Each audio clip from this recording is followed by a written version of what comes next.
बिना आटा, मैदा और सूजी के यूज़ किए बिना आज हम बनाएंगे एक हेल्दी केक। इस रेसिपी को बनाना बहुत आसान है। मैंने इसमें चीनी ऐड किया है। आप चाहिए तो चीनी को स्किप कर सकते हैं या फिर उसकी जगह गुड़ का इस्तेमाल कर सकते हैं। तो चलिए आज की ये मज़ेदार रेसिपी शुरू करते हैं। बिना किसी फ्लोर के हेल्दी चॉकलेट केक बनाने के लिए मैंने यहाँ पे ये 1.5 कप भुना हुआ मूंगफली लिया है। आप इसकी जगह ये रेडीमेड जो पीनट बटर मिलता है ना मार्केट में, उसका भी इस्तेमाल कर सकते हैं। तो यहाँ पे मैं ये रेडीमेड नहीं इस्तेमाल कर रही हूँ, घर पे बनाएंगे पीनट बटर। और घर पे बाजार जैसा पीनट बटर कैसे बनाते हैं उसका तरीका मैं आपको बताती हूँ। तो भुना हुआ मूँगफली ले, उसका छिलका निकाल के उसे आप ब्लेंडिंग जार में डाल दें।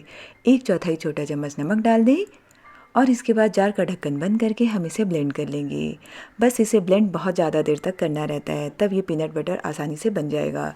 तो मूंगफली को जब हम ब्लेंड करते हैं ना, तो पहले ये ऐसा दरदरा पाउडर जैसा बनेगा। तो हम जार का ढक्कन बंद करके इसे तब तक ब्लेंड करेंगे जब तक ये लिक्विड जैसा नहीं दिखने लगे। अब आप बोलेंगे कि सूखा मूंगफली लिक्विड में कैसे कन्वर्ट होगा, जबकि हमने इसमें पानी नहीं डाला है, तेल नहीं डाला है। तो जब भी हम किसी चीज़ को ग्राइंड करते हैं तो मिक्सचर जो है वो थोड़ा गर्म हो जाता है। तो गर्माहट की वजह से मूंगफली जो है वो ऑयल रिलीज़ करने लगता है। और धीरे धीरे जितना ज़्यादा आप इसे ब्लेंड करेंगे वैसे ही इसका जो टेक्सचर है वो ऐसे मॉइस्चर में कन्वर्ट होता जाएगा। ये देखिए अभी भी ये सूखा दिख रहा है ना, लेकिन मैं इसे बिना पानी बिना तेल के ऐसे ही ग्राइंड करूँगी। बस इस बात का ध्यान रखना है कि अगर आपका मिक्सचर बहुत ज़्यादा हीट हो जा रहा है तो आप इसे थोड़ी देर के लिए बंद कर दें। तो ये हमारा होममेड पीनट बटर बनके तैयार हो गया है, ये मार्केट वाला और ये होममेड वाला।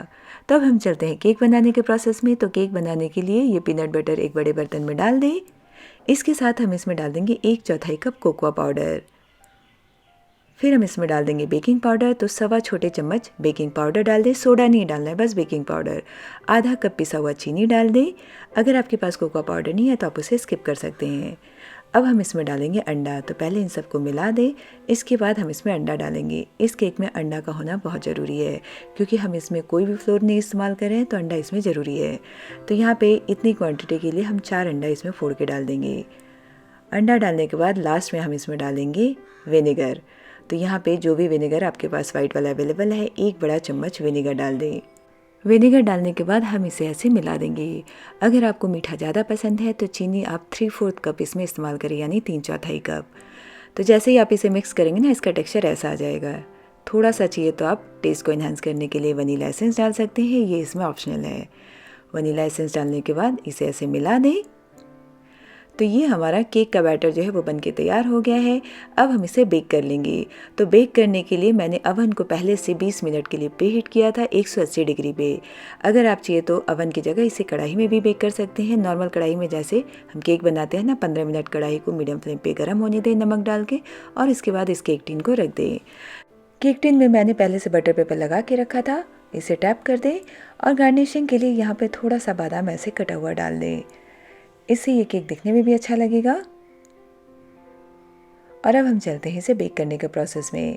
तो बेक करने के लिए जैसा कि मैंने बताया, अवन को मैंने पहले से 20 मिनट के लिए प्रीहीट किया था। ये केक टिन रख दे और इसके बाद हम इसे 30 मिनट 180 डिग्री पे बेक करेंगे। तो यहाँ पे मैंने 180 डिग्री किया, ये बेकिंग मोड, और 30 मिनट्स का टाइमर लगा दे। 30 मिनट्स में ये केक एकदम सही बनता है, इससे ज़्यादा नहीं पकाएं। और 30 मिनट के अंदर ये केक जो है वो ऐसे फूल के एकदम ऊपर आ जाएगा। ये देखिए, अगर आप इसे कढ़ाई में बेक कर रहे हैं तो उसमें भी 30 मिनट ही पकाएं, मीडियम फ्लेम पे 15 मिनट और उसके बाद लो मीडियम पे 15 मिनट। तो ये हमारा केक जो है वो बन गया है। यहाँ पे मैं एक बार चेक कर लेती हूँ। तो ये देखिए, ये अंदर से भी सही से पका हुआ है। तो अब हम इसे थोड़ा सा ठंडा कर लेंगे, उसके बाद ऐसे अनमोल्ड कर लेंगे। तो जैसे ये थोड़ा ठंडा हो जाए, किनारों को हम नाइफ से या फिर स्प्रेडर से ऐसे स्क्रैच कर लेंगे और उसके बाद ऐसे प्लेट रख के फ्लिप करके हल्का सा टैप करेंगे तो ये आसानी से निकल जाएगा। और इसके ऊपर का ये बटर पेपर निकाल दें और ये देखिए, ये केक जो है वो बहुत ही सही से बेक हुआ है। तो ये एक बहुत ही हेल्दी ऑप्शन है। अगर आप शुगर नहीं खाते हैं तो शुगर को इसमें स्किप कर सकते हैं, क्योंकि पीनट बटर जो है, मतलब जो हम खाते हैं, वो हेल्दी होता है। और इसमें हमने अंडा इस्तेमाल किया है, तो इसमें हमने आटा या मैदा नहीं डाला है। बनाना भी बहुत आसान है और बहुत स्पंजी बनता है। तो यहाँ पे ये देखिए, केक जो है वो एकदम सही से पका हुआ है, सही से फूला हुआ है। कोई भी खा के नहीं बोल सकता है कि हमने इस केक में मैदा, आटा या फिर सूजी किसी चीज़ का इस्तेमाल नहीं किया है। तो आप इस केक की रेसिपी को ज़रूर ट्राई करें और ट्राई करने के बाद पसंद आए तो वीडियो को लाइक और शेयर ज़रूर करें।